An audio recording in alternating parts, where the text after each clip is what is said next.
Hello!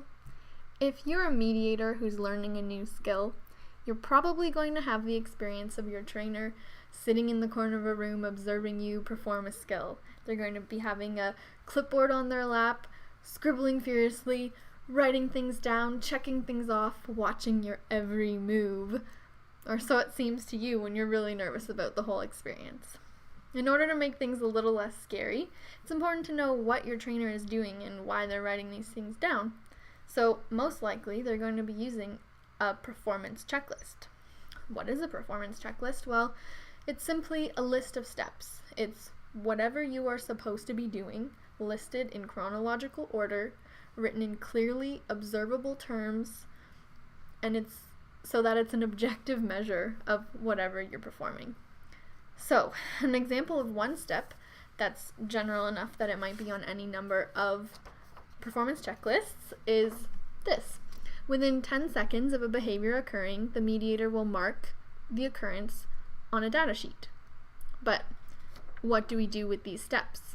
Well, it's a checklist, so of course we're going to be checking them off. Beside the step, you're going to have some sort of scoring system. So something like yes or no checkboxes, or a point system 1 to 5. In the example that we had earlier, within 10 seconds of a behavior occurring, the mediator marks the occurrence on a data sheet. If you, as the mediator, did successfully complete that step, then your trainer would mark the yes box beside it, or circle the number 5.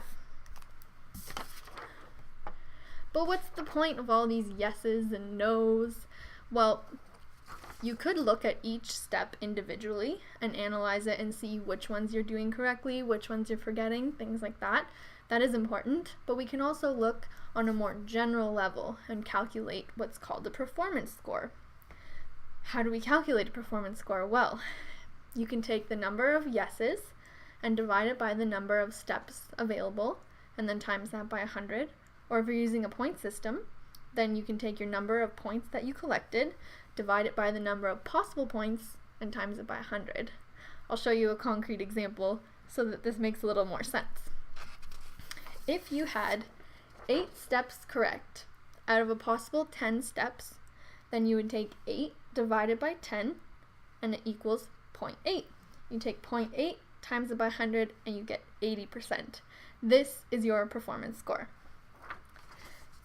For the points example, if you got 40 points out of a possible 50 points, you would divide 40 by 50 equals 0.8. So again, we take 0.8 times 100 equals 80%. You have the same performance score. What do you do with this performance score? Well, you can use it for a lot of things actually. You can use it to compare your own score to your past self. So you can see where you started, where you're at now, and any number of points in between depending how often you're evaluated. You can also compare yourself to others, which we don't always think of as a good thing, but say you're learning in a group setting, you can compare your score to the average group score. Or perhaps there might be one student who you know is really good and you want to compare yourself to that one person. That's okay too. Performance checklists are not only for your trainer to use to evaluate you. You can also self-check before an evaluation or on a daily basis just to check in, make sure you're not forgetting anything. But it can also be used by your trainer to learn about their own teaching techniques. If you're improving at a steady rate, they know whatever they're doing is working. And if you stay the same for some amount of time, or perhaps even get worse for some reason, they know that they need to look at what they're doing and alter it to help you.